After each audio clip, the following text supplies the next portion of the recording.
Muito boa tarde a todas e todas. A gente está começando hoje aqui o nosso 8º encontro, já caminhando para a reta final do nosso curso de extensão de formação em lideranças para políticas estudantis. Tá? Nós começamos o nosso curso aqui fazendo uma abordagem mais ampla sobre o que é o movimento estudantil, dando uma noção mais geral, ampla e restrita sobre o que é política, né, como fazer política, o que é ideologia política. A gente falou um pouquinho de ideologias políticas de direita, de centro, de esquerda, né, sem o objetivo, é claro, de estabelecer uma distinção radical entre elas. A gente percebeu que elas se entrecruzam a todo momento.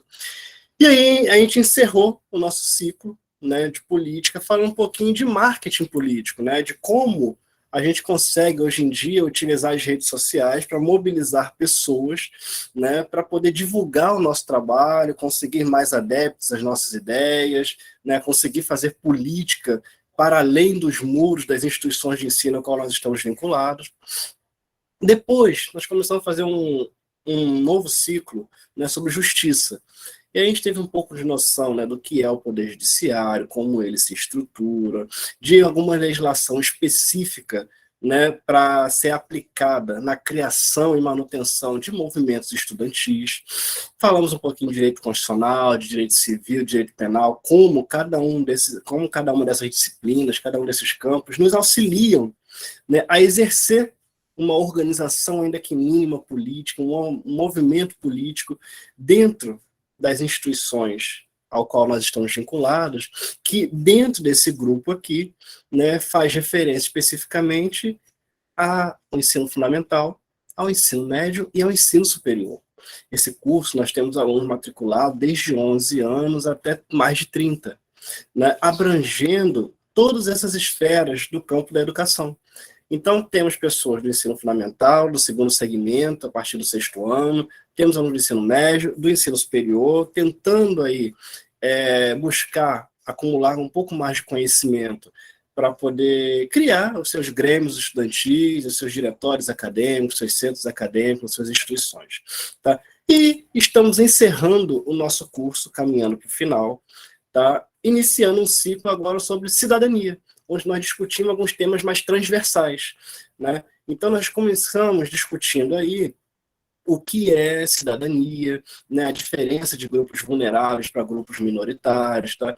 E aí vamos começar agora um período de falar sobre alguns temas bastante relevantes e pouco enfrentados, né, principalmente no ensino fundamental e ensino médio, que como lidar, né, como lidar com um público que, ao longo da história política brasileira, e principalmente do movimento estudantil, não foi alcançado ainda, né, por esse tipo de movimentação, por esse tipo de mobilização, que é os moradores da favela, os moradores da comunidade. Então, como o movimento estudantil pode contribuir, né, para o impacto positivo desses moradores? Tá? Então, hoje a gente está recebendo aqui o professor Gabriel Bosta da Silva. O professor Gabriel é professor, né, da Unemas, da Universidade do Estado do Mato Grosso. Ele é formado em Direito pela Fundação Getúlio Vargas, no Rio de Janeiro, mestre em Direito Constitucional pela UF, né, nossa UF, e doutor também pela UF, mas em Sociologia e Direito. O professor Gabriel fez uma pesquisa incrível, né, sobre justamente a favela, que ele vai poder compartilhar um pouco com a gente a experiência dele, o que ele pesquisou efetivamente, quais foram as principais impressões que ele teve, e falar um pouquinho, né, sobre isso com a gente, estabelecendo algumas relações, é claro, com o nosso tema aqui, que é o movimento estudantil. E, além de tudo, é claro, né, Gabriel é um amigo, né, um amigo querido aí de muito tempo já, um amigo que estudou comigo na graduação, a gente se acompanhou no mestrado, tem praticamente a mesma formação, né, Gabriel? Gabriel, que é praticamente um irmão da família, é padrinho do meu filho, né? Então, é uma pessoa muito querida e super competente, tenho certeza que vocês vão gostar, né? E agora está começando uma nova atividade que eu vou deixar para ele falar no final, né, aí, né, que está começando como um hobby, mas eu estou vendo que vai passar disso, né, e estou na torcida para que passe, inclusive. Então, Gabriel, muito obrigado pela sua participação, pela sua disponibilidade, pelo seu tempo aqui conosco, e estamos ansiosos para ouvi-los. A palavra toda sua. Então, primeiramente, obrigado, né? O Carlos Vitor, ele é meu irmão mesmo, né? A gente é compadre, a gente está junto nessa caminhada. A gente aprende muito um com o outro, né? Apesar de a gente estar sempre junto, a gente sempre teve personalidades muito diferentes e olhares diferentes, mas que sempre se complementaram, né? E eu acho que começar falando disso, né? Agradecendo a possibilidade de estar aqui e falando disso tem muito a ver com um pouco do que eu pensei aqui, né? Para a nossa troca de ideia, né? E eu queria mais, assim, trocar uma ideia mesmo com vocês, né? Poder falar um pouco da minha experiência, mas poder ouvir questões, ouvir perguntas, né? Sintam-se à vontade para isso. Mas essa é uma das coisas que talvez, né, seja quando eu pensei na minha pesquisa sobre essa relação, né, que o Carlos Vitor propôs, né, sobre a questão do movimento estudante, eu pensei que falta um pouco isso, né? Tem uma questão de complementariedade aí que poderia acontecer e por algumas questões não acontece, né? E também separei um movimento que aconteceu interessante para pensar essas dicotomias que eu acompanhei durante a minha pesquisa de campo. Então, assim, bem, né, eu sou o Gabriel Borges, como o Carlos Vitor falou, né, eu fiz uma pesquisa, né, em lugares chamados de favela, né, que decorreu da minha tese de doutorado, né, e aí eu chamo essa atenção, né, lugares chamados de favela, porque é uma das coisas que eu percebi, e só percebi fazendo trabalho de campo mesmo, né, talvez da escrita do trabalho, é que cada lugar que é chamado de favela é diferente um do outro, né. Eu estou aqui no Mato Grosso e quando eu falo, né, do Vale, né, que é assim que eu chamo na minha pesquisa, porque tem uma representação ali de algumas conexões de lugares da Zona Oeste e até pelos conflitos que a gente tem hoje na Zona Oeste do Rio de Janeiro, né, com a milícia, eu vou falar um pouquinho disso, a gente preserva os lugares, né? Mas, por exemplo, lá o Vale ele é totalmente plano, né? E é interessante, quando eu falo da minha pesquisa aqui no Mato Grosso, eu vou mostrar as fotos, as pessoas dizem assim, ué, calma aí, mas não é um morro, né? Ué, favela não é morro? Eu falei, como assim? Né? E a gente começa a pensar, perceber, porque quando a gente percebe que é um lugar que foi chamado de favela, a gente começa a entender o que implica em você ter o lugar que você mora da cidade chamado de favela, né? Para além, né, de toda a perspectiva cultural, identitária, né, de uma perspectiva até de uma cidadania carioca, né? Aqui no Mato Grosso eu percebi muito isso, né? Que eu vivo tomando volta aqui, que todo mundo acha que eu sou malandro porque eu sou carioca. Aí eu acabo tomando volta de todo mundo, entendeu? Até eu sacar isso, eu tive que sim, né? Por quê? Porque constrói essas identidades, né? Mas você carrega também uma série de outras ações, né? E relações com a cidade, com os moradores, né? Como os moradores desses lugares vão se ver perante a cidade, ou se veem incluídos na cidade ou não, né? Com a perspectiva até do tipo do Rio de Janeiro, né? Minha pesquisa ela se centrou na cidade do Rio de Janeiro. Eu fui em algumas cidades do interior do Rio, como Valença e tal, mas o foco era na cidade do Rio de Janeiro, né? Como que você vai circular também nesses espaços, né? Porque um cria de favela, né? Que é uma categoria que a gente que apareceu na minha pesquisa, que vem, né, lá do Vale, que é da zona oeste do Rio de Janeiro, ele vai se ver diferente, por exemplo, na zona sul do Rio de Janeiro, do que um cria que veio sei lá, da Rocinha, né? Ou do próprio meu Deus, que eu esqueci o nome agora, que teve o PP e tal. Não é o Dona Marta, não. É o que é de frente para a praia e tal, que é famoso, que a galera sempre vem, que a galera. Enfim, são perspectivas, né? Sobre os lugares. E quando a gente não percebe isso, a gente comete né, para mim, talvez o primeiro passo para assimilar a violência que ocorre em lugares que são chamados de favela como normal ou natural, que é achar que é tudo igual, né? Que toda favela é igual, que tudo é igual, que toda a perspectiva de toda a construção, né, desses lugares foi igual, né? Então, por exemplo, em alguns lugares que eu circulei, a própria forma, né, como as pessoas foram morar ali é diferente. Então, tem lugares onde você teve políticas públicas mesmo, que tiraram gente do centro e da zona sul do Rio de Janeiro no início do século passado, que era política chamada de bota fora, né, que aí você tirava pessoas que moravam em cortiços e cabeças de porco, né, e levou para essas regiões da zona oeste do Rio de Janeiro.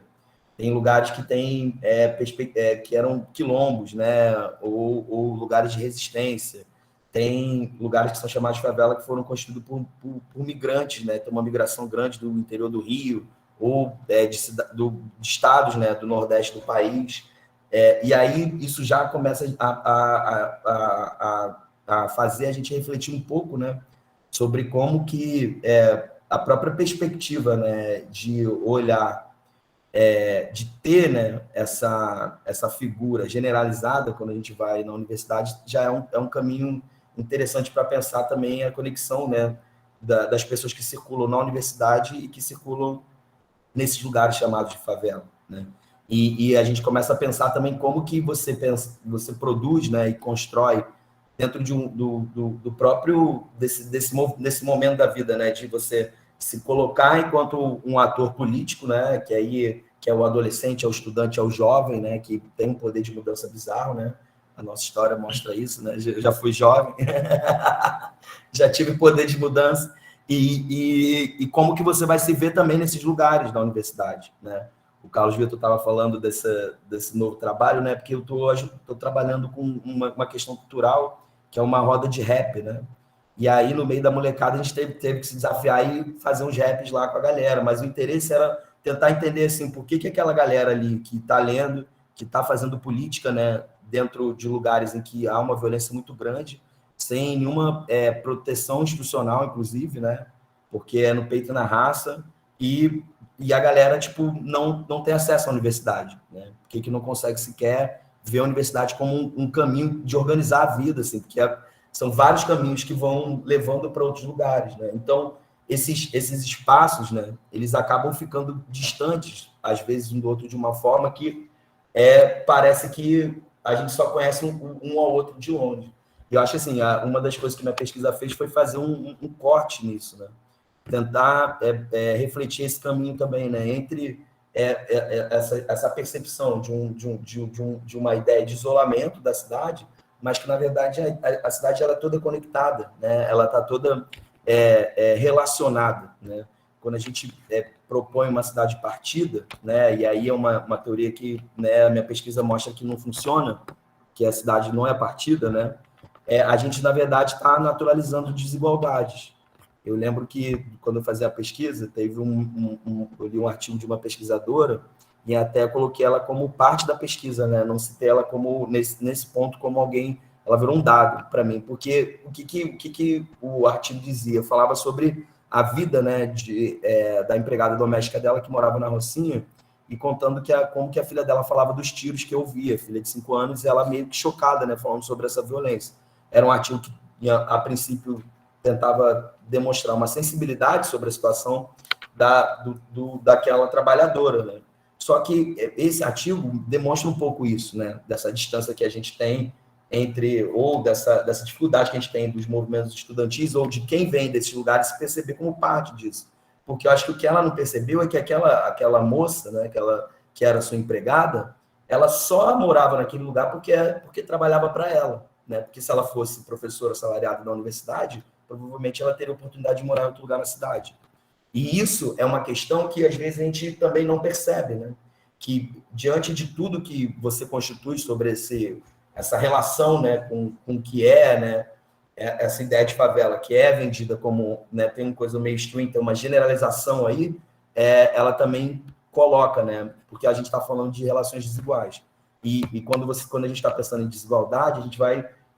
Também é importante perceber que a gente tem uma sociedade, né, e o Carlinhos falou da coisa da cidadania, que essa desigualdade ela é bem louca, assim, é bem difícil até para a gente que trabalha, né, eu me considero alguém que pesquisa relações que estão conectadas com desigualdade, que é difícil de entender, porque ela é muito, assim, ela vai criar vários tipos, né, várias percepções, várias singularidades que vão sempre desigualar as pessoas o tempo inteiro, né? Mas tem algumas que não, tem alguns lugares que parece que as barreiras elas ficam mais intransponíveis, né? E apesar, assim, da gente ter tido bastante política pública, né, e bastante espaço de atuação, né, de ingresso na universidade, de abertura da universidade, né, e de uma percepção dos movimentos estudantis nesse sentido, né, a gente também vê alguns distanciamentos, algumas insensibilidades. Eu lembro que uma vez, Carlinhos, eu estava lá conversando com a galera do movimento estudantil da UF, e eles estavam numa demanda criticando a expansão da universidade, né? Porque teve uma política pública que chamou Reúne, e ela foi assim responsável por grande parte do crescimento da universidade, da expansão, da mudança um pouco assim, né? Da universidade enquanto um lugar assim somente elitizado, né? E a demanda da galera, que era uma galera que vinha assim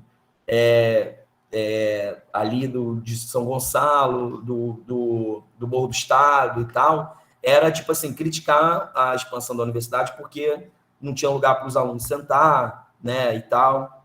E aí eu perguntei para eles, eu falei, vem cá, se vocês acham que se tiver 30 cadeiras na sala de aula, vocês acham que quem vai sentar só nas 30 cadeiras, né? E por quê? Porque parece, né, que essa ideia de dividir a cidade, né, ela acaba fazendo com que as pessoas realmente acreditem que esses lugares não são para elas, né?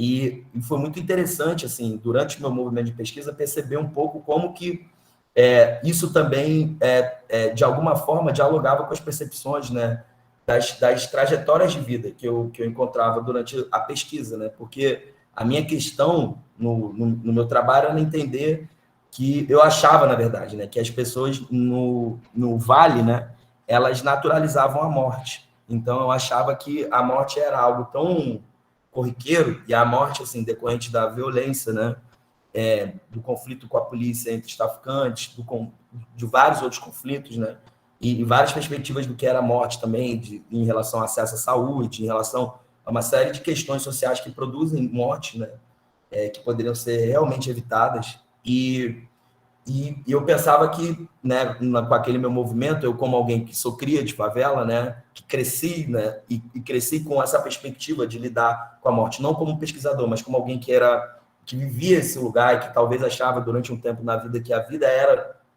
as relações que eu tinha nesses lugares, né, nesse lugar que você tinha dificuldade de sair, de circular desse movimento, né, eu achava que as pessoas naturalizavam a morte.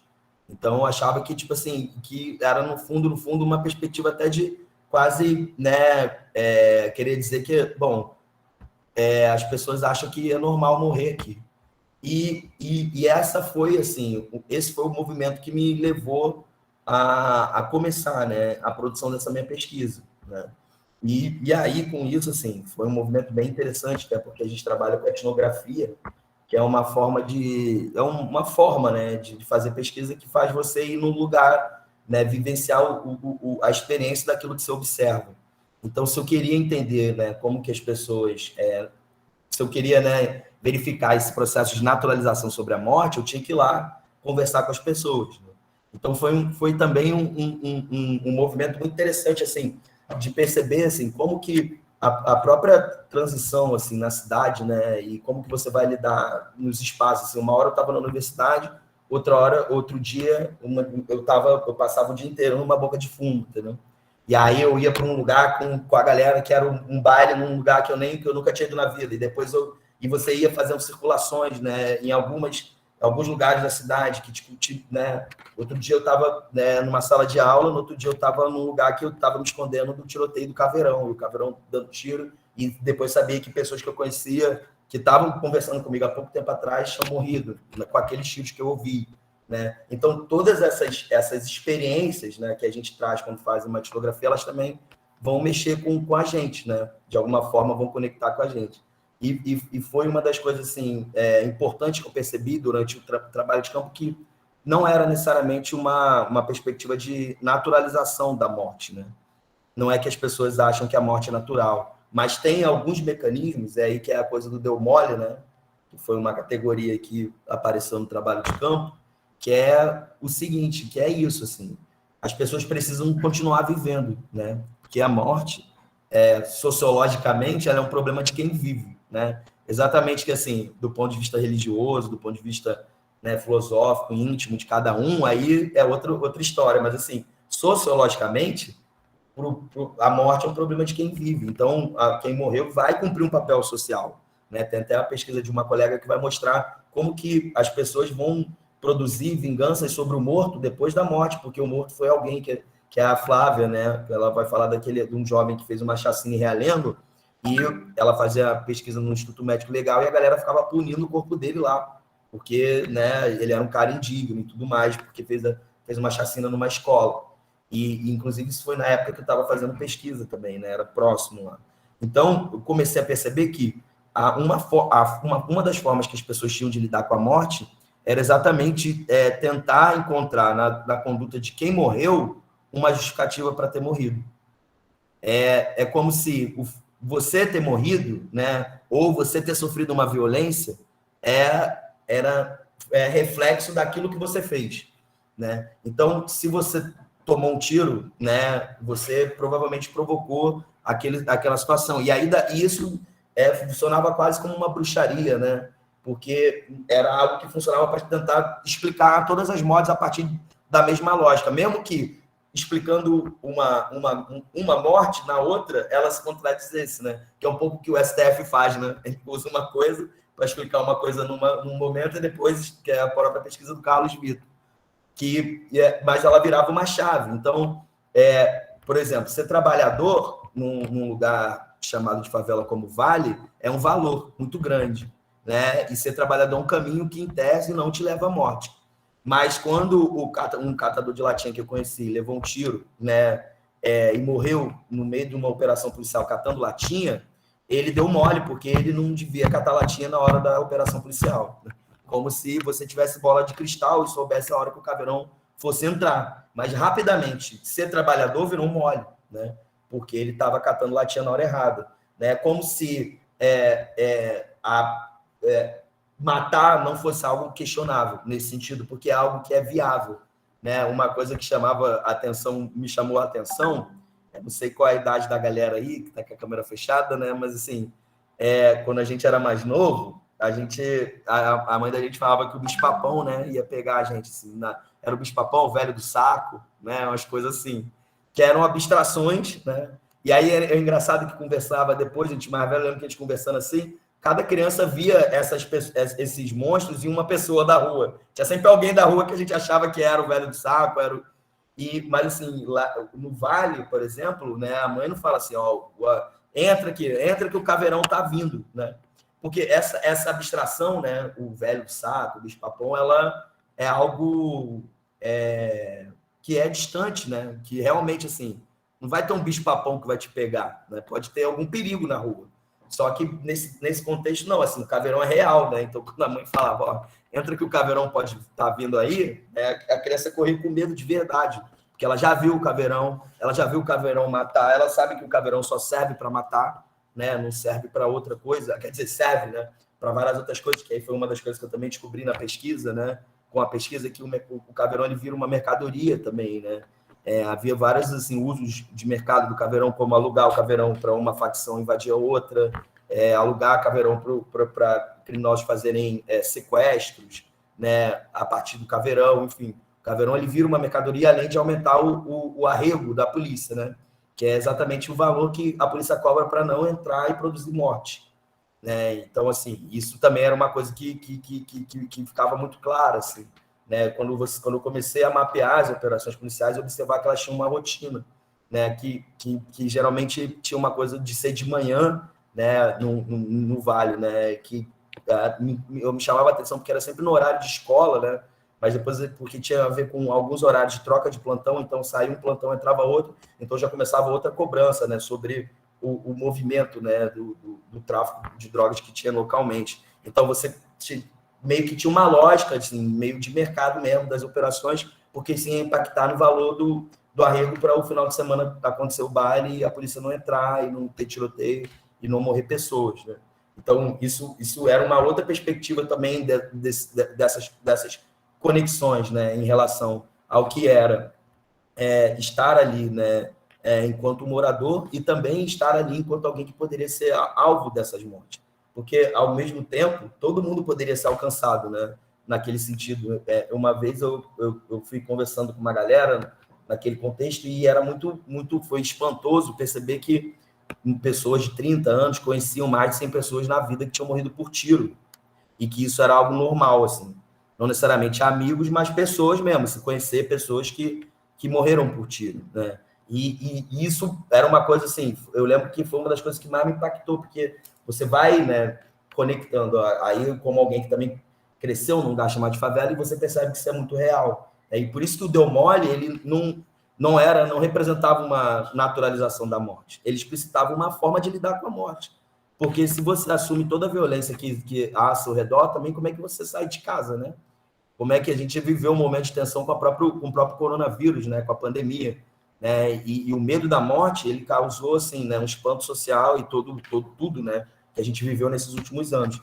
Mas assim, as pesquisas vão mostrar que as operações policiais mataram mais que o coronavírus no Rio de Janeiro durante a pandemia, né? Tem a pesquisa da Elizabeth Albernaz e do Eduardo que vão mostrar isso. Eu tenho um outro com números, né? Mostrando isso na Zona Oeste do Rio de Janeiro. Tem um artigo que foi publicado agora, né, mostrando que aumentou o número de operações, né, policiais.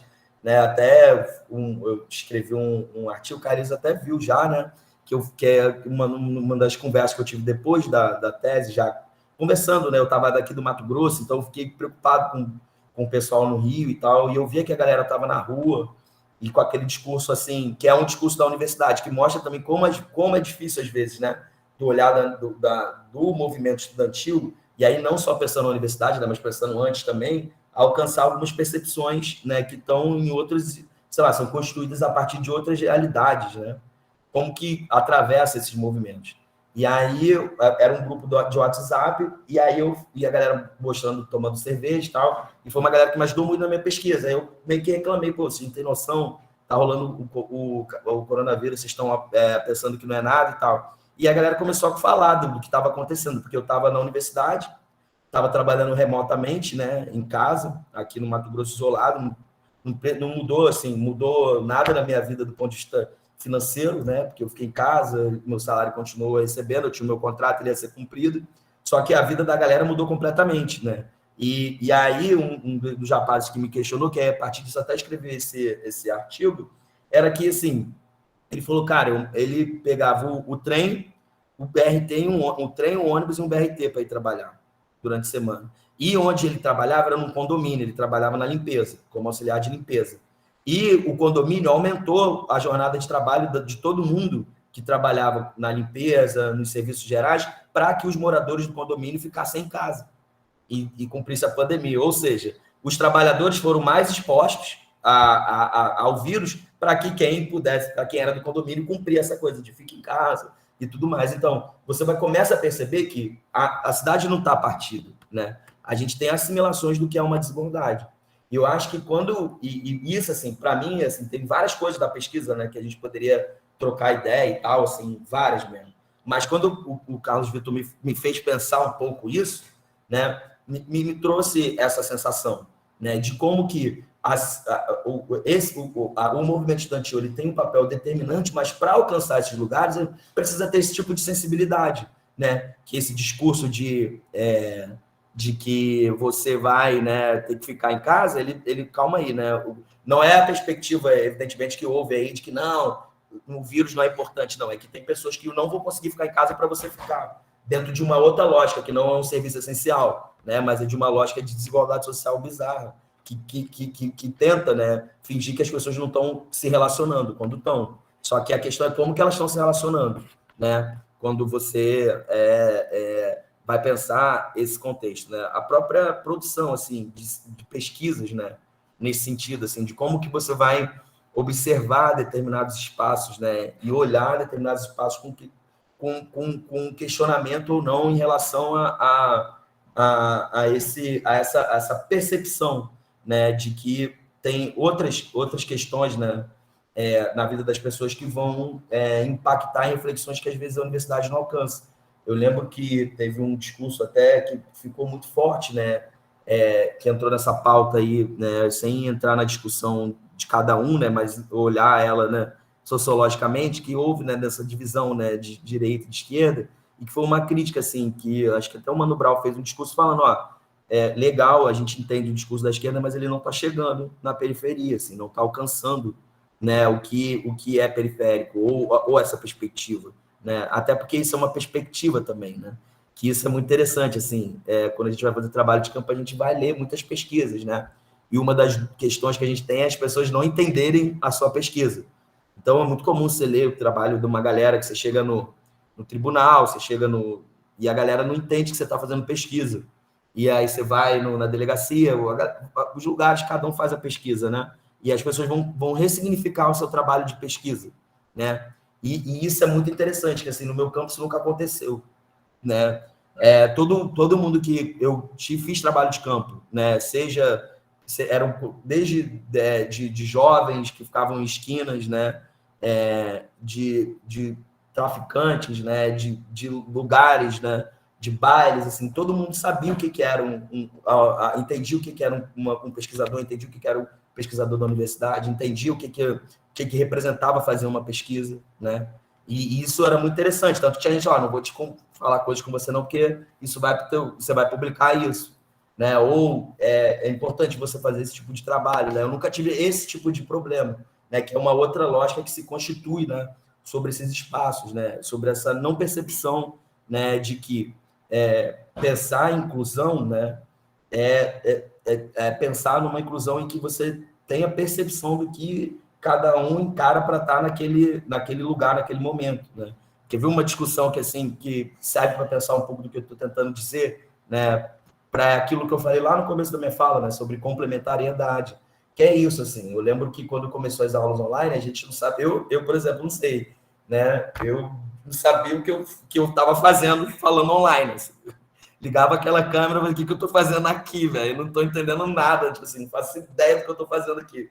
E a gente foi aprendendo, né? Na marra, foi aprendendo, tal, porque tem a galera que, né, faz licenciatura, tal. Eu formei em direito, então não tem licenciatura. Aí no mestrado, doutorado é só pesquisa, pesquisa, pesquisa. Então a gente vai aprendendo porque, né, vai aprendendo na raça. E aí eu demorei a entender. E aí eu lembro que tinha um discurso assim, que lembra um pouco dessa coisa desse rapaz que eu falei, né? Que ele falou assim, ó, que a galera falava, não, tem que ligar a câmera, tá um absurdo, os alunos não ligam a câmera e tal. Aí eu lembro que eu comprei esse discurso, assim, de cara, eu comprei ele, né? Não naturalizo, bom, comprei. Aí, pô, né, os alunos, uma falta de respeito e tal. E aí eu fiquei pensando nisso, assim, depois eu caí por mim e falei, gente, caraca, como assim? Como assim ligar a câmera? Eu sei lá o que se passa na casa de cada pessoa, velho.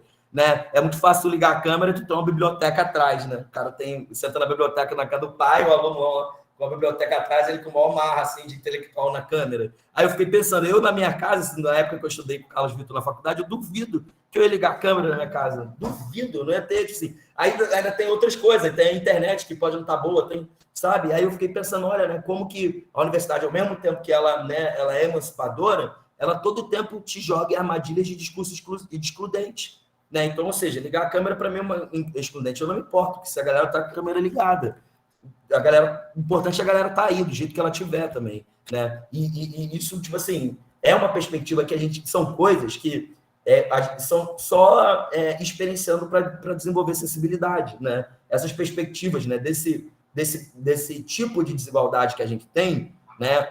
Ela é complexa. É igual uma coisa que eu trago até em números, assim, não vou lembrar de cabeça na minha pesquisa, mas eu vou falar assim, que a galera diz que a UF, né, tem ali o Morro do Palácio, né, e tem o Morro do Estado, que são realidades completamente diferentes, né, desde do que levou a esses lugares se constituírem, né, inclusive como lugares chamados de favela, até as características, assim, tem a própria coisa da facção, tem várias coisas, eram lado A, lado B, na época do baile funk, então sempre foram lugares em oposição. E tem uma coisa, né, que a gente vai dizer um discurso assim, que até eu já falei, não, porque a galera da favela do Morro do Palácio e do Morro do Estado não está na UF, entendeu? A UF é uma das maiores universidades do Brasil e tem todo mundo de vários lugares, não está. E aí, quando eu fui fazer a pesquisa, eu fui dar uma olhada, né, pegar dados disso, aí eu descobri que a galera do Morro do Estado do Palácio não só está na UF, como é a maioria, inclusive a maioria dos funcionários da UF, terceirizados, né? Nem todos poucos são servidores públicos, entendeu? Então, o Estado e o Palácio está na UF, sim, na sua maioria.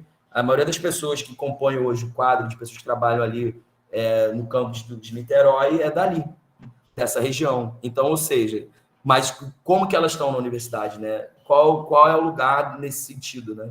E é muito interessante pensar um pouco isso, né?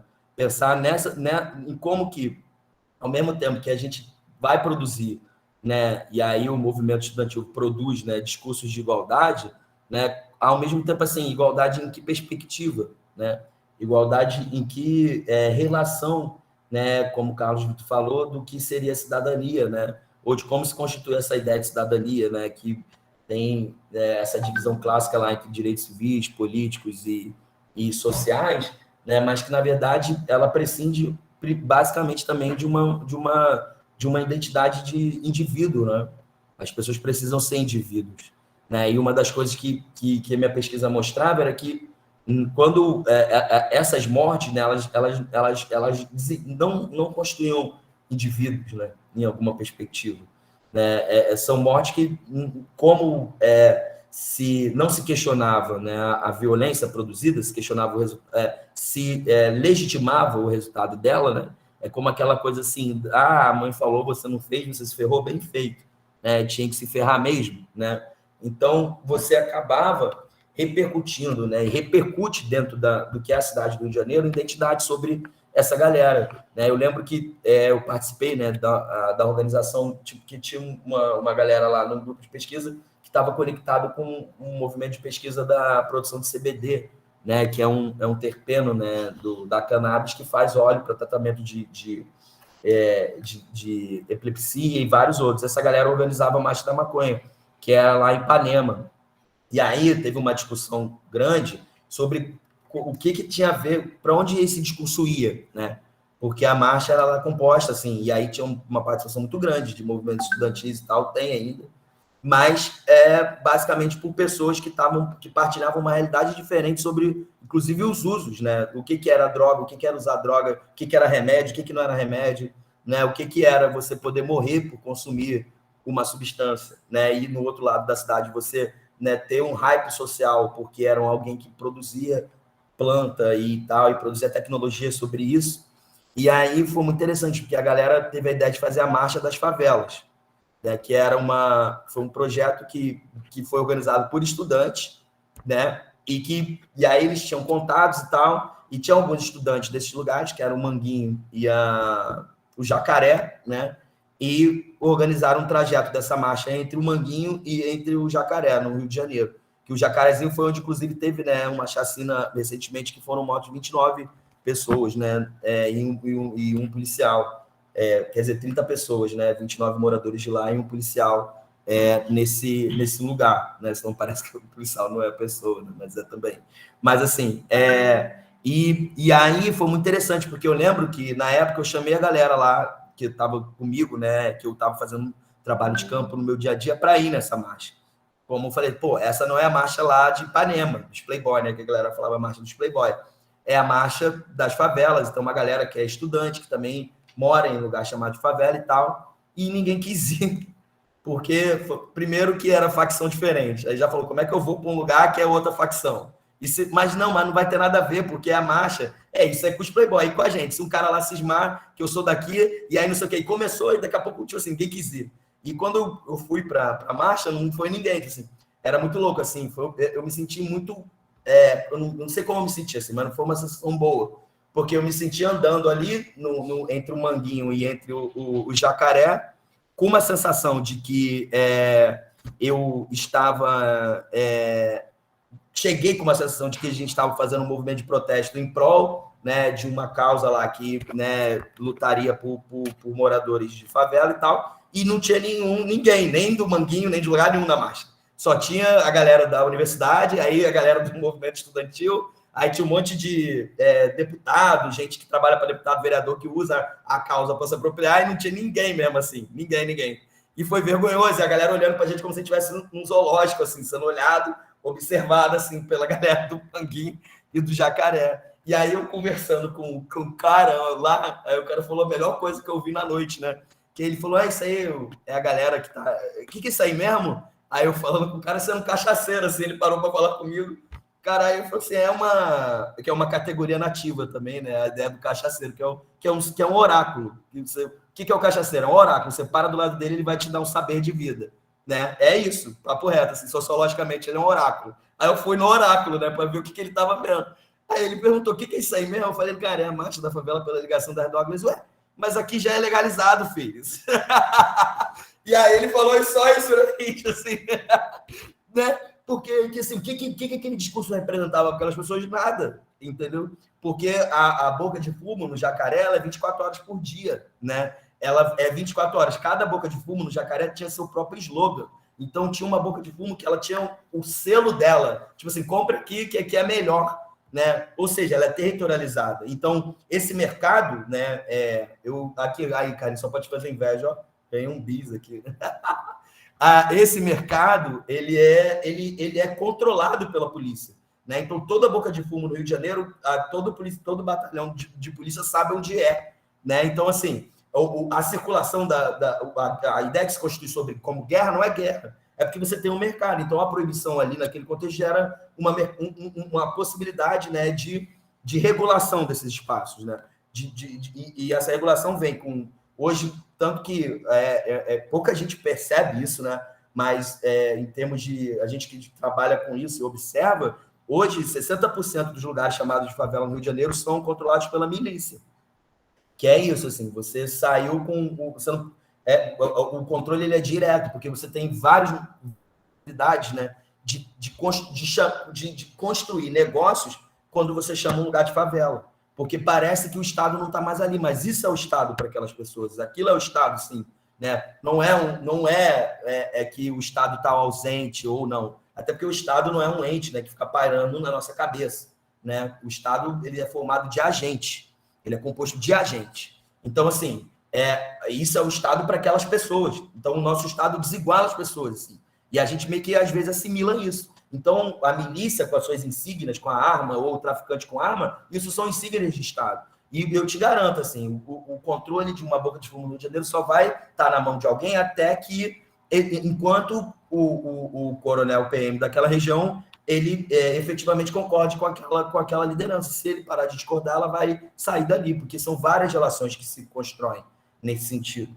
Né? E na ponta, você acaba criando essas moralidades. Ou seja, lembra que eu falei que nem todo lugar de favela é chamado de igual? Ou seja, nem pessoas que moram em lugares chamados de favela vão para outros lugares chamados de favela, porque tem percepções diferentes sobre aquele espaço. Entendem que vão haver moralidades diferentes sobre a sua circulação. Né? Então, assim, eu acho que já aí, não sei, eu queria ouvir um pouco a galera também, para pensar assim, que talvez esse seja o maior desafio do movimento estudantil, né? E primeiro, integrar, né, jovens quando vêm de lugares diferentes, que têm realidades diferentes, mas de perceber assim, que para alcançar, né, ou né, conseguir se conectar com as demandas, né, de jovens que não têm acesso a esse movimento, ou não têm acesso à universidade, é primeiro entender que a realidade desse jovem vai ser diferente. Né? Dependendo de onde ele vem, dependendo das questões que ele vai enfrentar, né? É entender que são sensibilidades diferentes, percepções diferentes. Porque quando a gente generaliza, né? Por exemplo, o movimento estudantil entrar na favela, isso aí já é uma barreira. Porque, né, o Manguinho vai ser uma coisa, o Jacaré vai ser outra, o Vale vai ser outra. Né? Depois que eu lembrar, eu vou ficar com raiva. Que eu tive lá, inclusive, esses dias, né, no Dona Marta, do lado do Dona Marta.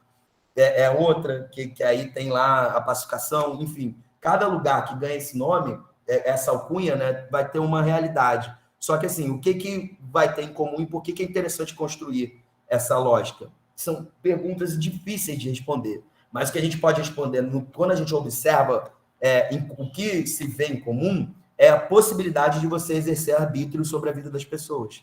Né? É a possibilidade de você exercer, enquanto uma autoridade pública, né, uma atuação desigual, né, em relação a, por exemplo, a fornecer serviços públicos. Né? Então, os lugares chamados de favela hoje desoneram a polícia militar de atender conflito de vizinho. Se você está aí em Macaé, acho que a galera de Macaé, você ligar, o policial é obrigado a ir lá falar, tá tendo uma briga aqui, você ligou para o 90, o 90 é obrigado a ir lá resolver a briga de vizinho. Né? Se você está num lugar chamado de favela, o cara vai dizer, eu não vou entrar aí não porque é favela, é área de risco. E vai desligar. Ou seja, aí você vai chamar o cara da boca. E aí cada boca é uma boca, cada lugar é um lugar. Mas assim, eles estão fazendo o papel de quê? Do Estado. Então não é ausência. Por quê? Porque esse papel há uma fiança. Né? Então há toda uma rede de financiamento, né, da não violência, da não entrada do caveirão, porque o caveirão ele não entra para evitar conflito, né? Ele faz um conflito, ele entra e cria um conflito, e esse conflito gera essa possibilidade de manutenção ou não. é interessante que, assim, eu fui em lugares que tinham as 3 facções, né? Que é o Comando Vermelho, o ADA e o Terceiro Comando. E eu conversei com policiais também, né? Que atuavam nessa linha de frente, policiais do BOP e tal. E era muito interessante que tinha uma coisa que eu demorei para entender, que era um pouco isso, né? Que a galera falava assim, não, porque quando é o Terceiro Comando é mais tranquilo, o pessoal do Comando Vermelho já bate mais de frente e tal. E aí a gente vai entendendo, depois desses mercados, vai vendo que era isso, assim, que tinha alguns lugares em que havia a gestão do Comando Vermelho e havia mais enfrentamento, mais resistência em relação ao arrego, né? Tanto é que quando a gente olha o mapa dos últimos anos, né, tanto se vocês olharem a UPP quanto a milícia, né, vocês vão ver que foi tudo em áreas que eram antes, né, que tinham a gestão, a considerado controle do lugar, né, que aí é uma categoria um pouco absurda, mas que tinham a gestão desse mercado do tráfico do Comando Vermelho. Né? Por quê? Porque é isso, é para mostrar quem manda. Então, os caras não estão. Não tá tendo arrego, então a gente vai lá e a gente mesmo coordena isso aí. Então a milícia foi entrando, a UPP ajudou um pouco nisso também. Só que do outro lado, de um lado da cidade foi a UPP, né? Do outro lado da cidade foi a milícia, do Rio de Janeiro. Né? Porque se vocês pegarem as UPPs, elas pegam ali Zona Sul, um pedacinho da Zona Norte. Zona Norte, Zona Oeste, aí já vem as milícias. Então, assim, são várias questões, né, que vão se conectar com formas de viver na cidade do Rio de Janeiro. Né? E eu acho que, assim, para a gente conseguir integrar, né, tanto na universidade quanto nos movimentos estudantis, todas essas realidades, né, a gente precisa produzir caminhos de acesso que consigam assimilar essas formas de viver. Né? Não de uma forma assim, tá chegando alguém ali que precisa de... Não, de chegar assim, não, vem cá, como que é a sua experiência da cidade? E como que ela vai contribuir porque a gente precisa produzir de igualdade. Né? Acho que é isso. Falei demais já, né? Queria ouvir vocês aí, senão vou tomar o tempo todo só falando. Obrigado, Gabriel. Vamos lá, pessoal. Participem aí, façam seus comentários. Se vocês se sentirem mais à vontade, escrevam, não é um problema. Se quiser falar, é só abrir o áudio e começar. Fiquem à vontade. Então, Gabriel, achei muito legal a sua pesquisa, assim, impactante mesmo esse lugar de fala, né? Porque eu, por exemplo, sou do interior e não estou acostumada, sabe, com essa vivência toda. E na sua fala, eu lembrei muito sobre um texto que eu li logo no comecinho da faculdade, que é uma etnografia também do Boaventura de Souza Santos, O Direito de Passárgada.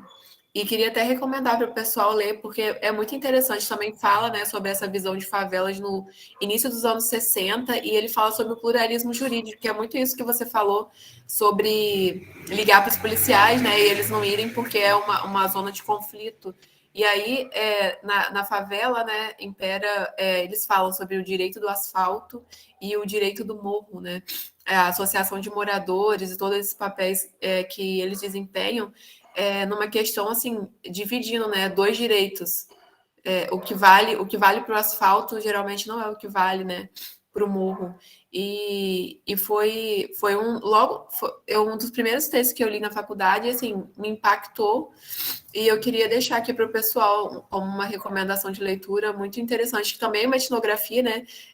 Eu acho muito legal esse tipo de pesquisa. Ler etnografia é muito, muito bom, porque ele te coloca mesmo ali naquela situação, né? Te faz te teletransportar, né, para aquele lugar, e você consegue entender um pouco mais daquela realidade. Mas eu achei fantástica a sua exposição.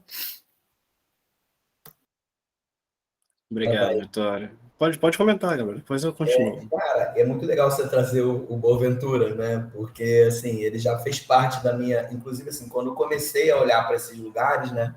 Para pensar essas questões como pesquisa, o texto dele também me chamou a atenção, que eu tive ele na... Acho que a gente até leu esse texto junto, não foi, Carlinhos? Na faculdade de Sociologia Jurídica. E é muito louco, né? Porque, assim, quando eu cheguei, né?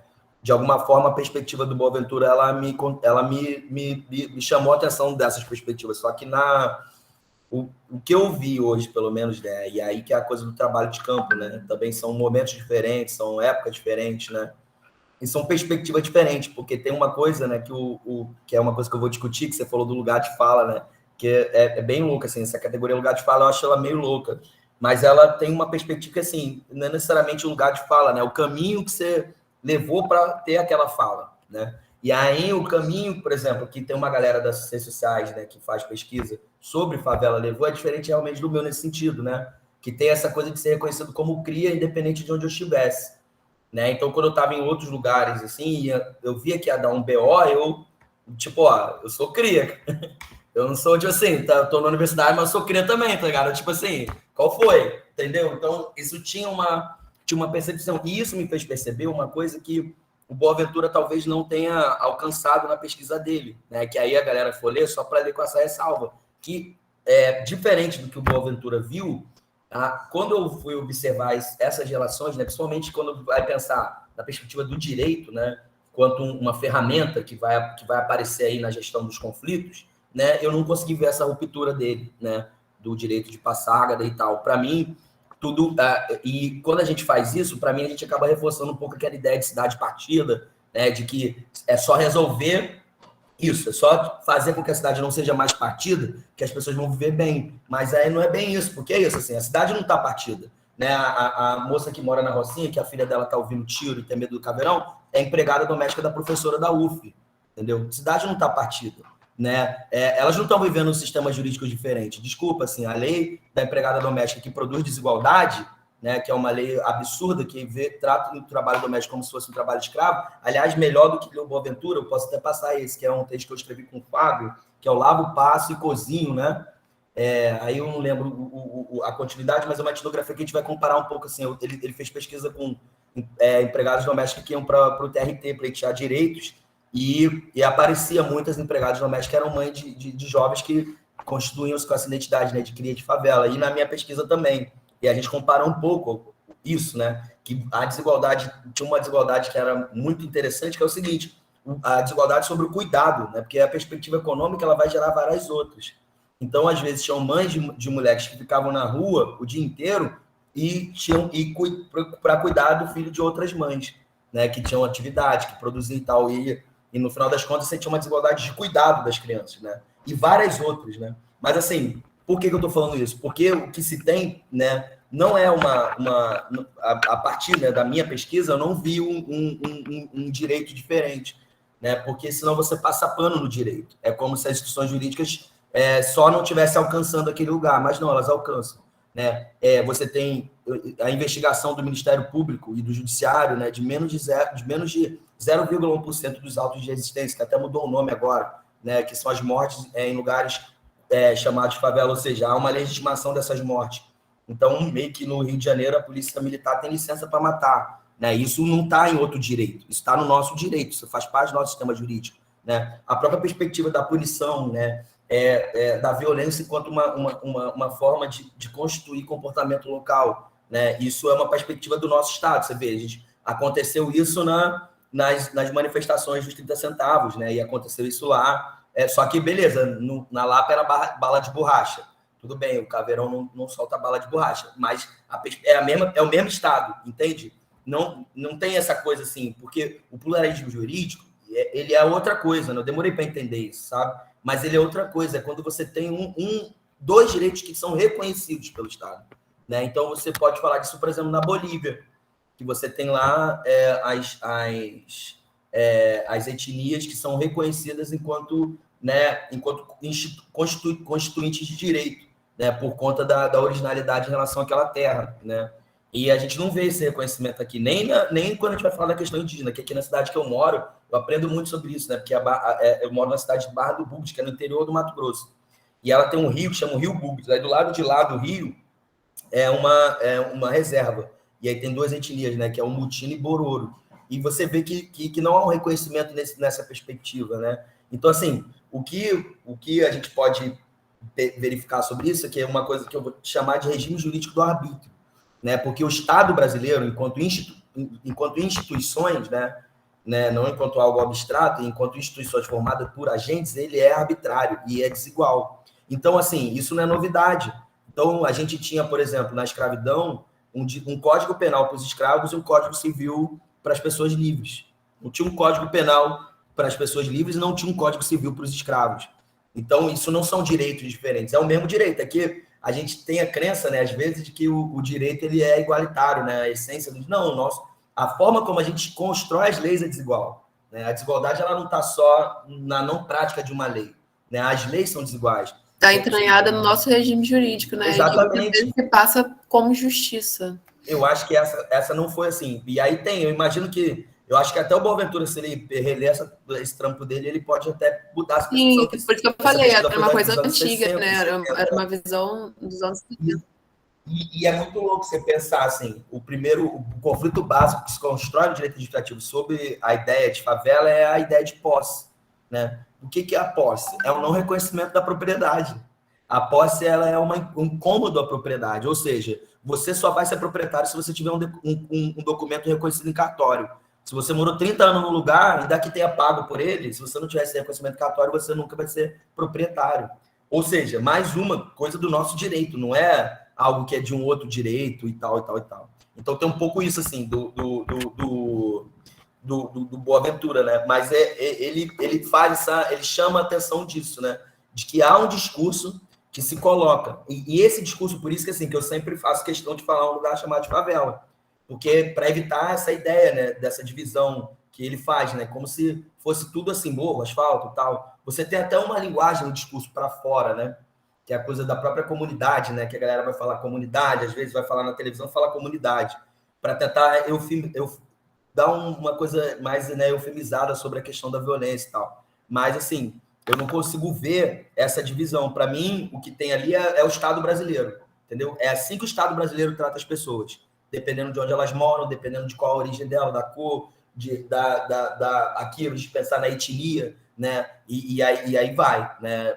E a gente vê um pouco isso, né? Hoje, quando vai pensar até nas disputas políticas que a gente tem, né? Em termos nacionais aí. Mas, assim, é interessante pensar também, né? Nessa perspectiva, né? De que não tem uma ruptura de um direito para um, direito para outro. Não, o nosso direito ele funciona assim, ele é desse jeito. Né? Ele funciona numa lógica de produzir desigualdade, né? Beleza.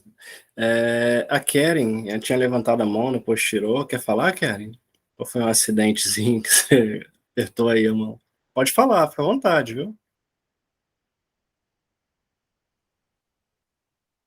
Deve ter sido algum acidente. Não, tranquilo. À vontade de falar. Gabriel, eu tenho umas questões também para te colocar. A gente já trocou bastante ideia sobre a sua tese, eu sou um entusiasta dela, inclusive, né? Li assim, com muita atenção, com muito carinho, e confesso que não li de uma vez, porque não foi fácil ler de uma vez, não. Né? Mas imagino para você ter sido mais difícil ainda escrever. Mas quando eu li a sua tese, meu primeiro olhar, já te falei, né, assim, foi, digamos que a sua, assim, perspicácia para identificar uma discussão ali, né, ainda que você desenvolva melhor em outros artigos científicos que você escreveu, mas é da cidadania, né? Então eu acho que a sua tese toca muito nesse aspecto da cidadania e na ideia de igualdade. Né? Não igualdade tal qual como nós conhecemos no direito, aquela igualdade jurídica, aquela isonomia, não, nada a ver com isso. Tá? Mas como o Estado consegue criar um sistema de desigualação nas relações?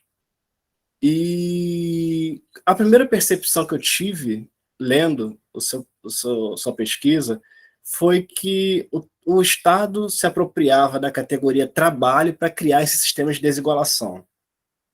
Depois, eu continuei lendo a sua tese, eu passei a entender que essa categoria poderia ser a morte. Né? Porque dependendo do contexto e do lugar onde isso acontecia, né, significava uma coisa completamente distinta. Depois eu percebi que não, eu percebi que o fundamental a ser apropriado pelo Estado ali seria a apropriação da categoria favela, né, para criar e justificar um sistema de desigualação nas relações, e eu acho que isso você mostra muito bem. Né? E aí, eu queria te perguntar sobre a sua tese primeiro, e depois eu toco aqui no nosso curso o seguinte. Queria te ouvir um pouco mais sobre o que a sua pesquisa consegue nos explicar. sobre todo esse contexto de desigualação nas relações, né, apropriado pelo Estado principalmente, quer seja pela utilização da categoria favela, quer seja pela sua posição estratégica. E aí eu cito como exemplo o seguinte: era muito comum, e você lembra de uma pesquisa, de uma extensão, atividade de extensão que nós fizemos na época da graduação, no Complexo da Maré. Né? Naquela época ainda, era muito comum a gente recorrer e perceber o poder que as associações de moradores tinham, por exemplo. Né? Hoje, eu vejo isso muito mais neutralizado e como se estivesse deslocando uma competência, atribuindo talvez mais, assim, uma atuação maior, mais veracidade, sim, aos CRAs, que foram criados em 2010. Mas, perceba, o aumento, né, da atuação do CRAS em detrimento das associações de moradores nada mais é também, né, do que uma posição estratégica de neutralidade do Estado em determinados ambientes. Então, eu queria te ouvir um pouco sobre essa posição estratégica do Estado, né, em se apropriar de determinadas categorias, de se apropriar de determinados ambientes para criar e justificar um sistema de desigualação de condutas, para dizer o seguinte, gente, esse é um problema estrutural, que não tem jeito, a gente não tem o que fazer, né, que na verdade é isso, né? Para justificar tudo isso, para justificar a sua própria ineficácia.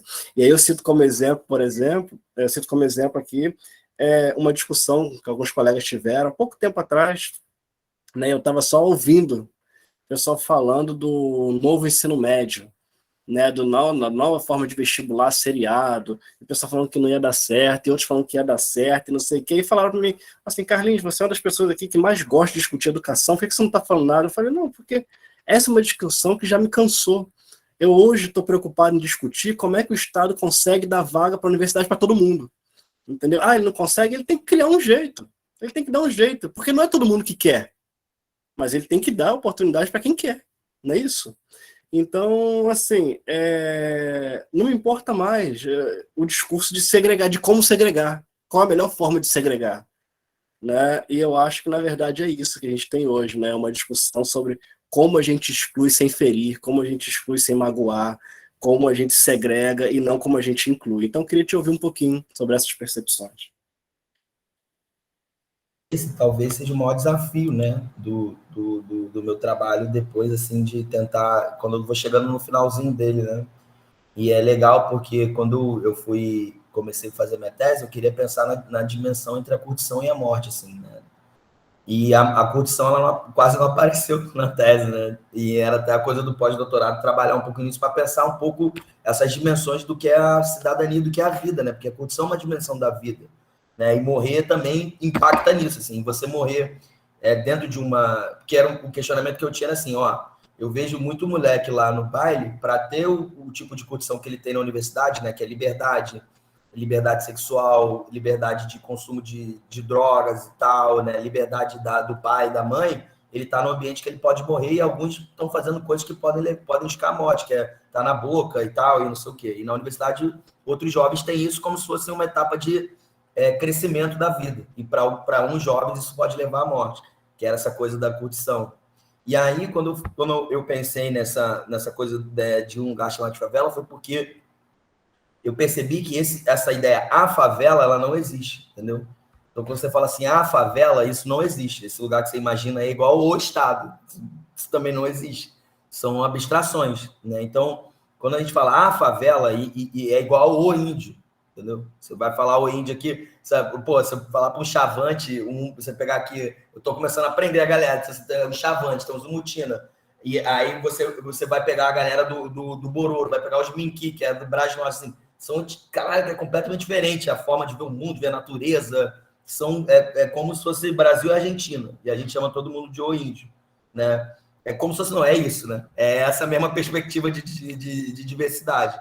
Então, assim, aí eu me questionei sobre isso. E uma das chaves que aí é uma coisa que está em construção, né? Eu acho que essa parte da minha pesquisa que eu não tenho uma conclusão. Então, estou pensando junto com vocês também, né? Que é uma provocação que o Carlinhos já me faz já há algum tempo, né? que, assim, uma das coisas que eu pensei que começou a sinalizar, assim, como que a gente, enquanto sociedade, conviveu com a escravidão tanto tempo, por exemplo, né? E aí eu começo a perceber que tem não sei se a palavra melhor é tecnologia, né?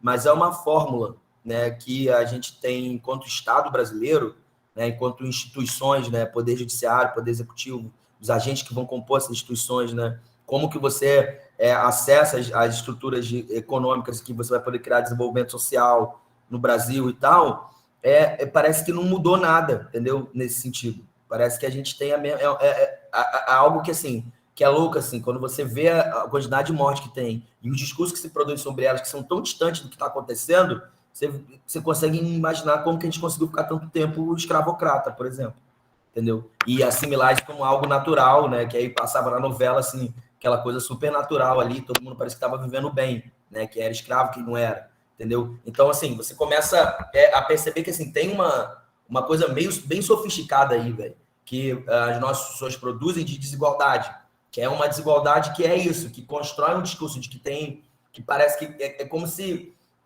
ela construísse um discurso assim, cada macaco no seu galho, entendeu? Tá todo mundo aqui na mesma árvore que é Brasil, mas cada um sabe o galho que pode ir, até que galho pode ir, até que lugar você vai poder ir, senão você vai poder morrer e vai ficar tudo bem, ou você vai, né, sofrer algum tipo de violência, vai ter a sua identidade, né? Tem um caso de um cara que eu entrevistei, a gente estava saindo, né, do Vale, e eu estava indo para UF, ele estava pegando ônibus para vir do Brasil, e aí ele estava lá brincando, rindo e tal, não sei o quê, e meio que ele estava sem camisa, tal, ele aparentava ter usado algum tipo de substância que tinha deixado ele mais alegre e tal. E assim, quando eu fui meio que interagir com ele, e aí na época eu estava com a minha companheira, ela me deu um toque assim, cara, tipo assim, que é aí que eu fui perceber que às vezes eu sou meio sem noção nesse sentido, né? Que o ônibus estava com medo do moleque, tá todo mundo com medo do cara. E aí, do nada, ele brincou com uma mulher que estava fora, e eu conversando com ele, né? Tipo, tentando interagir, ele viu que eu interagi, ele brincou comigo, e aí foi zoar uma mulher que estava fora do ônibus, e a mulher caiu, porque ela achou que ela estava com a bolsa, ela fez assim, ai, isso aqui é bom. E ela chegou a cair no chão, assim, achando que ele ia roubar ela.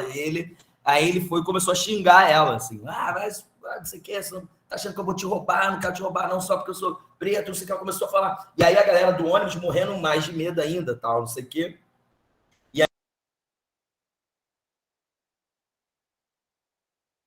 Cortou o som. Por isso que eu não gosto de sair da favela. Ele fala que a gente vive dentro, mas a gente sai aqui, não pode brincar com ninguém, que as pessoas, que todo mundo tá achando que eu vou roubar. Não vou roubar ninguém aqui, não. Sou trabalhador, vendo bala, lá, trabalho no trem, não sei o que lá. Aí deu um discurso, ficou todo mundo meio assim, e aí o cara desceu, o cobrador ainda ficou meio assustado, né? Então, assim, ou seja, ele ali, de alguma forma, ele criou uma ruptura no lugar que ele podia ocupar na cidade, né? E provavelmente, se ele continuasse ali, iam criar algum problema para a vida dele. Eu tenho certeza, né? E aí ele ia virar um sujeito que foi identificado como alguém que, né, estava rompendo alguma expectativa de ordem local e tal. Então a gente tem uma desigualdade que ela é meio sofisticada, né? Que essa coisa, ela meio que ela consegue a todo tempo legitimar a estrutura a quem vai exercer o poder de garantir a desigualdade, entende? Então é muito estranho isso, que é isso, né? Quando você tem a coisa do mal que você mata, você não pensa em quem matou, assim. Tipo assim, quase que matar é um dever. Tipo, se a pessoa fez algo que merecesse morrer. Você já sabe que alguém vai matar, então você não questiona essa figura, entendeu? Isso era uma coisa assim, depois eu mesmo lembro do meu trabalho, eu fiquei fazendo sempre uma crítica à minha pesquisa, ou se é um dado também, que eu falei assim, caraca, por que ninguém questionou as pessoas que matavam? As pessoas que matavam nem eram sujeitos nas mortes, praticamente, entendeu? A não ser quando tinha coisa da ajudaria, mas aí era uma conexão, que a ajudaria virava um mole. Então a ajudaria, ela era algo tipo assim, você matou, mas a pessoa não deu mole, você armou o mole da pessoa. E aí isso era ajudaria. Só que a ajudaria, ao mesmo tempo que ela questionava o mole, ó, tem gente que morre sem ter dado mole, mas ela legitimava o mole de quem praticou a ajudaria. Então ela era uma chave explicativa do mole. Ela estava dentro da mesma lógica, né? Porque assim, tem uma coisa assim, então as pessoas podem ser, então, um morador do Vale pode trabalhar no condomínio da Barra da Tijuca, e é de boa, ele vai trabalhar e tá lá, é o trabalhador. Mas se ele for curtir ali no posto 9, na Barra da Tijuca, ele já vai ter problema, porque a identidade dele, sabe? Tem uma coisa, assim, né, de uma desigualdade que é característica, né? Aí tem uma galera que vai falar disso também, né? Tem o Mata, tem a discussão da antropologia e tal. Mas, assim, o que eu posso dizer, né, é, primeiro, que a favela, esse lugar não existe. E quando você usa esse discurso, né, a favela, como se fosse, né, uma coisa única, você está provavelmente legitimando algum tipo de violência, seja uma violência simbólica de exclusão de uma identidade que você ignora, que você generaliza, né, como a gente faz com a questão indígena. Né, e eu estou aprendendo muito sobre isso aqui no Mato Grosso, bastante. Né? E porque aqui esses conflitos ainda com a fazenda e a reserva, eles são reais, eles estão acontecendo ainda. Né? Porque é como se eu estivesse vendo parte do que aconteceu em algumas coisas que a gente via sobre o processo de colonização. Né? Aqui, uma vez, eu falava assim, vai morar na cidade de Tangará, que foi colonizada por pessoal do Sul, que Barra do Bugres tem pessoal do Nordeste, né? E aqui tem um preconceito muito grande. No Rio chama Paraíba, né? São Paulo, Baiana, que é alagoano, quando você quer tratar um nordestino com preconceito. E aí eu virei para a pessoa e falei assim... No Presidente também. Enfim. E aí eu virei e falei assim, cara, é engraçado você achar a colonização algo bom, né? E a pessoa ficou sem saber onde enfiar a cara, porque, pô, como assim, né? Colonização... A cidade onde eu moro tem um indígena ajoelhado com uma caravela na mão de frente para a prefeitura. E é um indígena, assim, é uma estátua. E é um indígena qualquer, assim, ele é genérico. Eu já pesquisei, ele não representa nenhuma etnia daqui. É tipo o índio da Xuxa. Aquela imagenzinha do índio da Xuxa, né? Então, assim, olha só que louco. O indígena ajoelhado com uma caravela na mão de frente para a prefeitura. Né? Então, assim, o que é uma outra coisa, né? Que é essa primeira e a outra coisa é essa. Que, assim, que não é uma coisa que... Eu tenho esse conflito ali no Rio de Janeiro que vai explicitar isso, mas que não é uma coisa que eu acho que está conectada só a essa relação do Ministério Público, do Judiciário, da polícia, dos lugares chamados favela, né? Do executivo. Assim, isso está no Brasil de outras formas. É uma coisa que tem a ver, sei lá, né? Que vem desde a nossa da forma como a gente assimilou a escravidão, de como a gente viveu com isso, né? Até do ponto de vista religioso, assim, isso era assimilado, né? Você para pensar, né? Então, assim, eu acho que tem uma coisa aí de dizer como que a sociedade brasileira funciona mesmo, né? De uma desigualdade muito nossa, assim, quando pensa essas paradas, né? Antes eu achava que era uma coisa mais isolada, mas eu acho que vir morar no Mato Grosso, que é outra coisa da etnografia, né? Que a Vitória estava falando, que é legal, porque ela também ela te treina para chegar em outros lugares e estranhar o que você fez antes. Mesmo que você não esteja fazendo pesquisa, você faz isso normal. Às vezes é até um inferno, que você só quer parar no lugar. Aí você começa a estranhar as coisas, começa a ir, caraca, olha aqui. Aí você não consegue parar de alteridade, né? De estranhamento. Isso, exatamente. E aí eu percebi que aqui também tem as lógicas de produção de desigualdade, que fazem coisas. Por exemplo, a cidade que eu moro tem duas famílias que têm 86% do PIB da cidade. São 33 mil pessoas, duas famílias têm 86% do PIB. Eles têm helicóptero, eles têm tudo assim, eles têm uma usina que manda na cidade. E tem 5 mil famílias que vivem abaixo da linha da pobreza. Então, assim, você pensa, assim, e isso, tipo assim, você não vê nenhum conflito, assim. Aí tem a Rua das Mansões, né? Eu moro perto da Rua das Mansões, que eu estou na universidade, então eu moro num lugar privilegiadíssimo da cidade, né? E aí você anda e tem as mansões, assim, da galera. Você vê um monte de mansão, assim, câmera, segurança, e ninguém toca, ninguém faz nada, porque os caras têm poder sobre a vida e a morte das pessoas aqui também. E sobre o trabalho, né? Porque, assim... quem consegue trabalho ainda tem gratidão à usina, que é uma cidade de usina. E a galera falou que aqui no Mato Grosso, o agronegócio ele cresceu, né, fez crescer muito, tem muita cidade rica, que consegue dividir minimamente essa riqueza. Mas as cidades que ainda tem usina, não. Assim, as cidades que tem usina geralmente são as mais desiguais. Né? Então, acho que tem uma parada aí para pensar mesmo, né? Como que a gente assimila assim, desigualdades com proximidade. Né? A gente não é uma sociedade que faz... as pessoas estão próximas, mas é como se tivesse cada um no seu galho. As pessoas não estão isoladas, né? Como eu disse, a quantidade de pessoas do Morro do Estado, do Palácio, na UF de Niterói, é maior do que de qualquer outro lugar, né? Mas, assim, que lugares elas estão ocupando ali? Eu acho que tem um pouco isso, né? Como é que é junto e misturados, né? Mas não iguais. Eu acho que tem um pouco isso, né? Tá todo mundo junto ali, misturado, mas cada um olha e vai identificar, né, essa identidade em cada um. Maravilha, Gabriel. Só para fechar também, eu tenho uma colocação agora, mais trazendo um pouco para o nosso curso, né? Não que você não tenha feito isso, claro que fez, né? E bem, inclusive, né? Dando várias reflexões aqui de como agir, de como fazer, do que pensar, de como refletir. Mas você sabe desse caso, né? Você sabe desse caso, já compartilhar com o pessoal aqui na época que eu fiz formação de professores e eu fiz estágio, né, em vários lugares, assim. E teve um que eu trago à memória até hoje, né? Para mim foi muito emblemático, que eu fui fazer estágio e eu estava saindo de uma greve, né? Teve uma greve na rede estadual de ensino muito grande, né? A gente ficou um tempo em casa, e aí depois a gente voltou, né? E aí as aulas voltaram, eu voltei à aula e voltei a fazer estágio, né? Na época eu estagiava numa turma de terceira série do ensino fundamental, agora é quarto ano, né? Enfim, né? A gente vai começando a revelar a nossa idade aí, né, Gabriel? Né? Começando a ficando velho já, né? Muito embora a gente seja novo, mas tanta coisa já passou que, caramba. E aí, né, nesse contexto... 30 anos não é nem velho, cara. 30 anos a Pois gente tá é. novinho, com 30 anos, tá louco? E aí eu me recordo que foi bastante curioso, numa sexta-feira, né? Eu me despedi do pessoal. Eu falei, pessoal, bom fim de semana, até segunda-feira e tal. Aí todo mundo fala assim, não, até segunda-feira não, pessoal, amanhã a gente vem para aula. Eu falei, como assim amanhã você vem para aula? Não, porque a gente tem reposição de aula no sábado.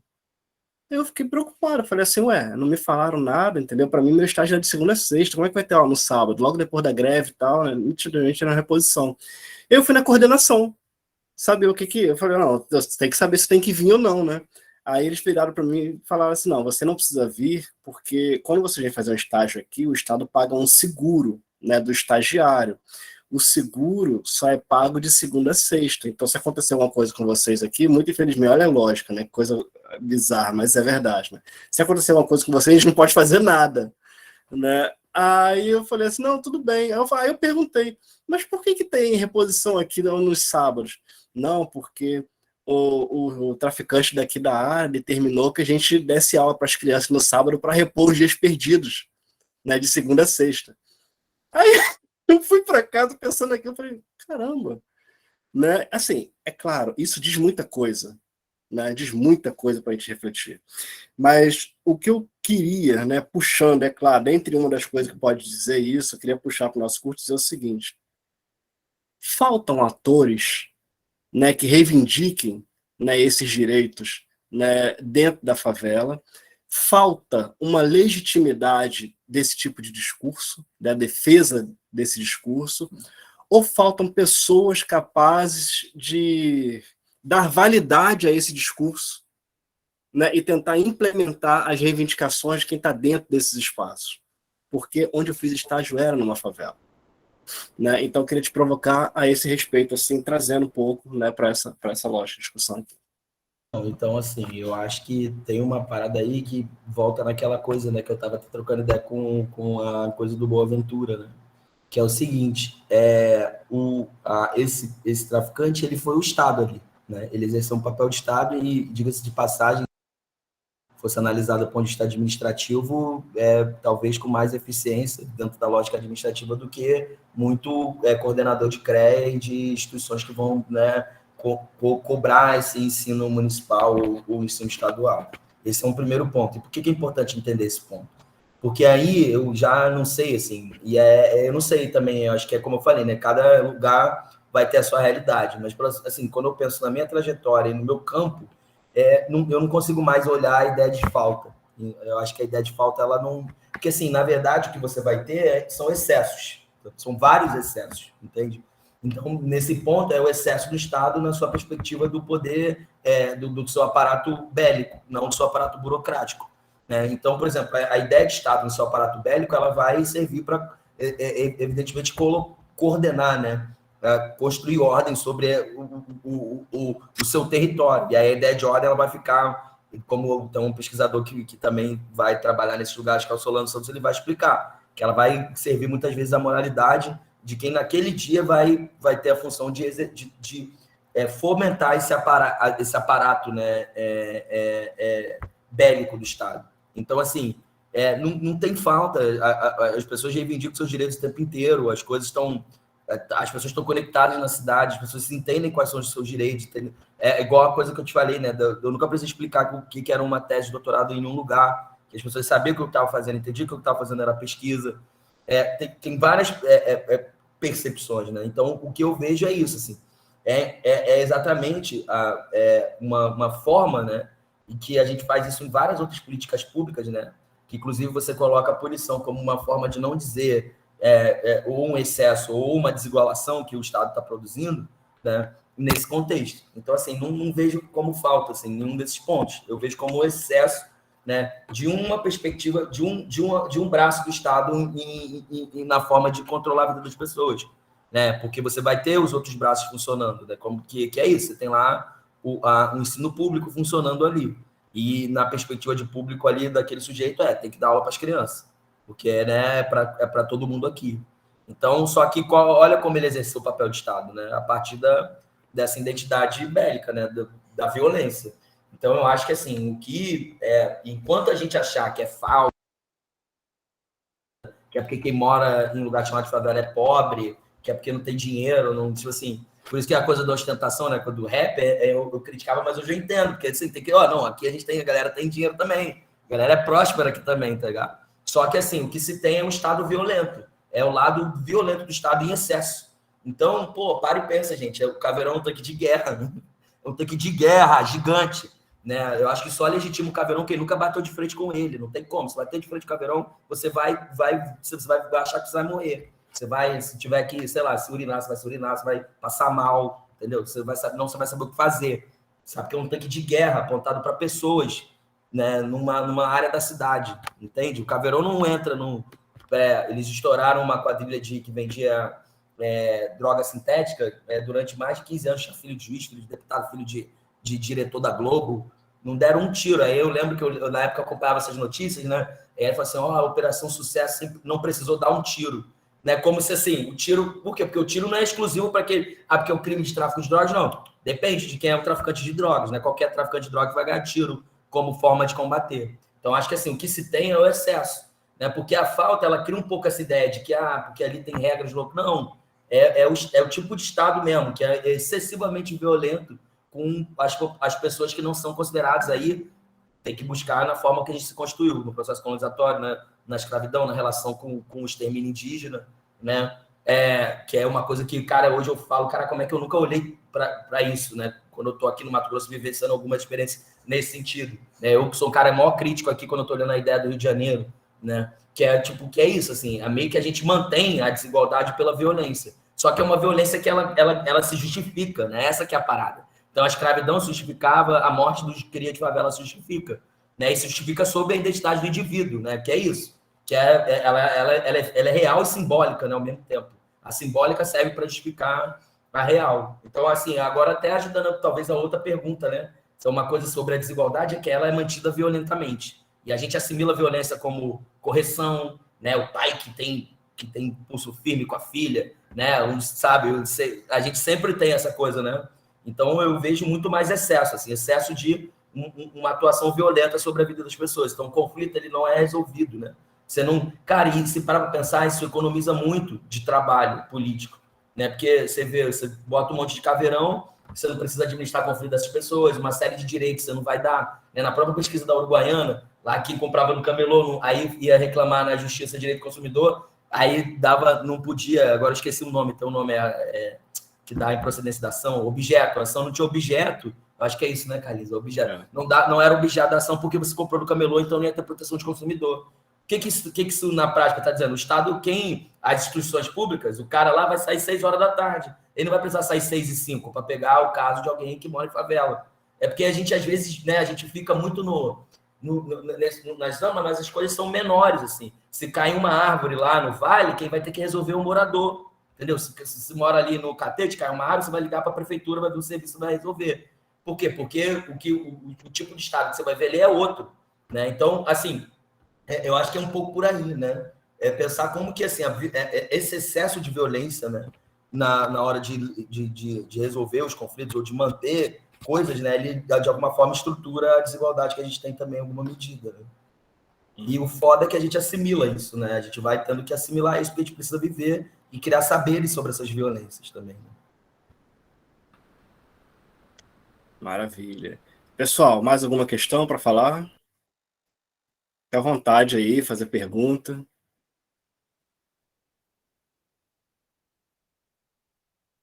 Não, todos bem? Bom, Gabriel, então, na verdade, eu vou te dar a palavra para você fazer uma fala final, né, sua pesquisa, já me antecipando aqui, agradecendo também a oportunidade, agradecendo aqui o seu interesse em participar conosco. Foi uma fala muito boa, muito forte, inclusive, a gente precisava, né, desse choque de realidade, que muita gente às vezes não tem, né? E eu sempre falo, né, que a pesquisa, né, o campo é quase que um tratamento para a gente à base de choque, né? A gente só consegue estranhar mesmo, né, no campo, porque lendo texto, né, a gente não tem essa noção, né? As percepções são muito diferentes, né? É preciso ter um trabalho complementar a esse processo. Eu acho que as coisas se complementam muito nesse sentido. Então, obrigado pela sua participação, é sempre um prazer. Da última vez a gente tentou, né, você apresentar, não deu certo. No dia aqui, a pessoa que ia liberar o link para a gente Deu ruim na participar aqui do internet, evento, deu ruim na internet, não teve como, né, no ano passado, se não me engano. a gente ainda Então, estava agora a aprendendo gente... a lidar com essas paradas, né? É aquilo que eu falei, a gente estava aprendendo. Exatamente. Ainda estamos, né, cara?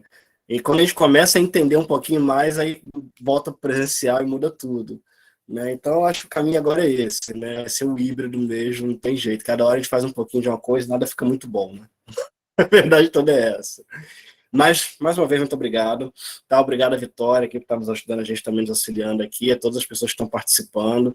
Falar que eu vou disponibilizar logo depois, né, que eu tiver aqui o link, vou disponibilizar no canal do YouTube também, para quem quiser assistir depois. Tá? Vou disponibilizar o link para todos vocês. Já passei o canal, né, da gente aqui, eu vou estar passando de novo o canal aqui, onde estão disponibilizados tudo. E, Gabriel, fica à vontade aí para fazer a sua fala final, né? Queria te agradecer mais uma vez e espero, né, que muito em breve tenhamos novas oportunidades de estar junto nesses espaços, porque as pessoas até comentam assim, né? Não, você vai fazer um evento para comentar da sua pesquisa. Se não for assim, como que a gente faz, né?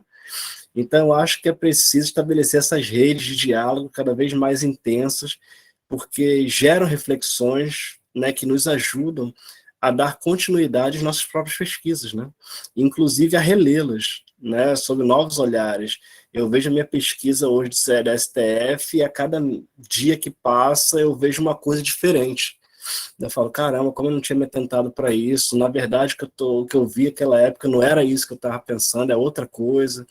Então, acho que esse processo, né, de estranhamento é permanente, né, e esse diálogo tem que permanecer para facilitar esse processo. Então, mais uma vez, obrigado aí. Não, e assim, eu já pego esse gancho aqui, só as provocações, né, de você, da Vitória, eu anotei 2 folhas aqui, tem 2 folhas de coisa que eu anotei, porque eu estou nesse movimento também de reolhar, né, então só tenho a agradecer, né, muito obrigado aí, Carlos, Vitor, Carlinhos, né, não vou chamar Carlinhos, não adianta. Muito obrigado, Vitória, também pelas colocações, né, agradecer a galera aí que ficou aí ouvindo, vou me colocar também à disposição de vocês, né, para trocar ideia e tal, né, deixar meu contato aí com o Carlos Vitor para ele mandar para vocês direitinho. E assim, só tenho a agradecer, é um prazer estar contigo, né? Houve uma época da minha vida que era todo dia eu e o Carlinhos, e hoje continua sendo, mesmo longe, né? Porque tá todo dia no que eu faço. Às vezes a gente pode ficar uma semana sem se falar, mas eu pensei nele quase todos os dias da semana, sem precisar falar com ele, né? Então, assim, é muito bom quando a gente está junto aqui. Aí eu botei para lerem o nosso texto na mesma aula, que aí eu tinha falado que a gente estudou junto, aí eu botei que era para pensar, nem lembro o que era, no de ciência política. Aí ele, mas você não tem nada a ver, os textos não tem nada a ver. Eu falei, mas é isso, é sobre isso É que bem se isso. constrói, né? E vamos torcer, né? Vamos torcer, quem sabe aí, posso estar perto aí de vocês aí antes do que a gente imagine. É verdade, a gente está na torcida aqui. Então, Tamo junto. Gabriel, muito obrigado mais uma vez, tá? Grande abraço aí a todos vocês, um bom fim de semana e espero revê-los aqui na próxima semana, tá certo? No penúltimo encontro do nosso curso aqui, tá certo? Então, pessoal, um grande abraço a todos vocês, tá? Um bom fim de semana e até a próxima.